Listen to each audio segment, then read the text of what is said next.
Good news shoppers, karong adlaw atong suruyon ang bagong open nga Mr. DIY located at National Highway Los Banson, Hasaan. Tungod sa ka-excited kay sayo mako giabot magpabuang-buang sa tadining dapita. Kay alas 8:30 man sa buntag ang ilang operating hour, sakto sa gayo akong pabuang-buang sa gawas ganiha. And finally, open na gid siya ako ang pinakauna nga hilas ang customer nga mosulod. Good morning. Good morning. Kadungog mo adto, customer service palang daan halino na. Og kinsa man tong nangawad-an og tools diha nga inighuman og hula mo nagibalik, so ay mo kabala ka kompleto ta dinhi. Kay sige makapangutana unsay oras imong kauban, so kani para nimo panahon na para mapalit kag orasan. Og sa mga hilig mga PO aduna tay electric kettle dinhi ay mo sige pangayog ininit sa iyong silingan. Kung feel nimo nga ngit-ngit na imong kinabuhi ayog kabala ka kay ato nang i-test and check para sure gud nga mohayag ka. Basta Mr. DIY, always low price. O, diba?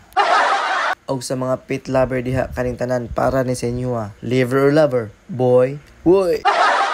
Aduna usab kita yung mga plumber supply, electrical supply, kompleto ta din ni tanan. Kung gusto mo maka-discount, adto lang mo dito sulod, pangutana mo kung nabay discount. Basta Mr. DIY, always low price. Ug aduna kita yung mga gadget accessories, computer accessories, ug daghang kita din ni kompleto ug ay na mo pagdugay-dugay para dili ta mo kuto-kutohon.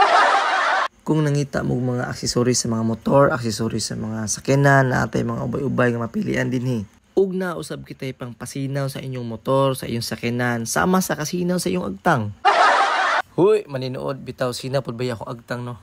Og sa mga nangitag unlan diya, perting nindutang unlan nini, perting humuka gid siya. Og dinhi ko nga part nga giganahan kay nice kay ilang mga baso, ang ilang mga tupperware, mga kaldero, kalha, og mga tumbler og mga balunan. Maklaro gid nimo nga durability gid siya nga klase nga quality. So nice gid siya kaayo no. So ay nang pagdugay-dugay para dili ta mo kuto-kutohon.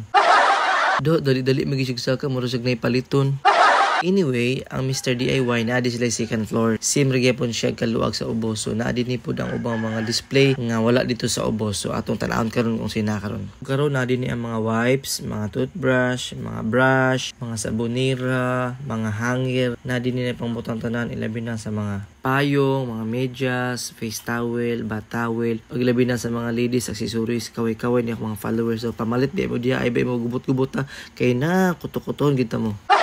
Niya po din ang mga school supplies, mga toys, dakat sila toys din hino, nagkalain-lain mga dulaan. So kung magdala mo mga anak din so pagdalagid mo kwarta sa yung bulsa, kay na mo pilit gilang tilaan ni sa salog pag di inyo mapalit lang gusto. Basta good luck gid si mother kay mahagad gid sig pinakalit.